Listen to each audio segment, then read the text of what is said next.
Well, kia ora tātou, and can I say to all of you here today that I am an admirer of what you do.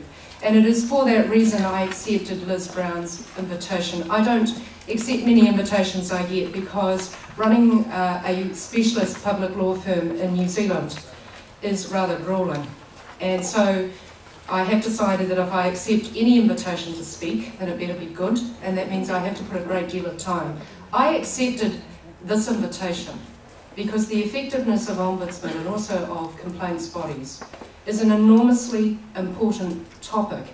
And I say that given my background as a senior lecturer, but also in the human rights work that I did at the United Nations after I did my thesis at Harvard on Indigenous people's rights. Because 17 years ago, I went from academia to private practice. And when Sir Geoffrey Palmer and I set up Chen Palmer, I thought that we'd be acting for the Crown. And I thought that we would be advising the government, and I was wrong. And the major thing that I learned from going into private practice is that there is a gross disparity between the power of the state, the power of the government, and those they govern. And that people get really hurt in that process. And that when things go wrong, the disparity in power is great, and that it is very difficult to find redress. Now, I was delighted today by the Chief Justice's presentation, because it was an acknowledgement that there is a need for the hole in the donut, because judicial review does not redress all of the wrongs that happen. In fact, they don't reduce most of them. And I say that because most of the people who come to me cannot afford to go to court. And even if they could go to court, it does not help them get the redress that they need. They say to me, well, I will get compensation so I can continue in business, won't I? No. Well, what will I get? Well, they might get a declaration. They may get the decision quashed, whereupon it may be the same or similar decision makers who will make the decision again. And we are often talking about a 2-year period wherein we're up against the following monolith. First of all, we have a situation where the information we need to show the wrong is often in the hands of the government or officials, and they may have discretion as to whether or not we get some of it, all of it, none of it.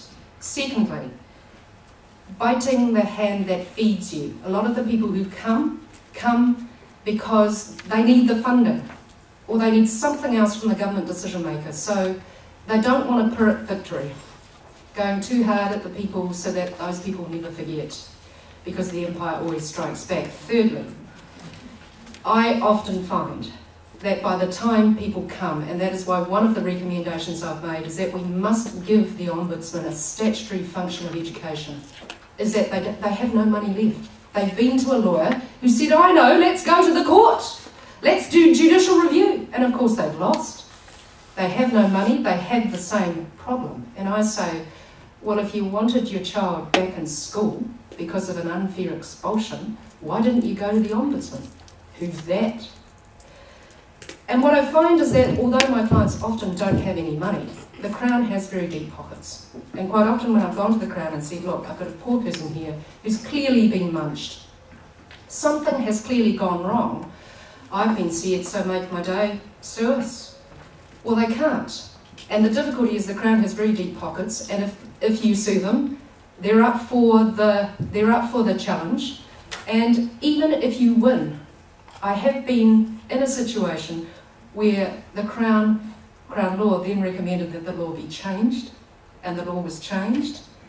And then you enter this problem that the Chief Justice talked about this morning. And some of it is right.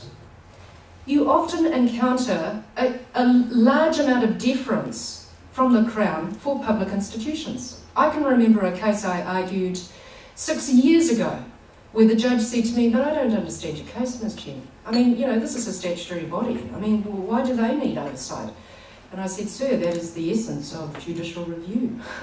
I think I quoted the Latin phrase about who guards the guardians. It was all water off the duck's back. There I was, trying to explain to the judge why he should undertake judicial review.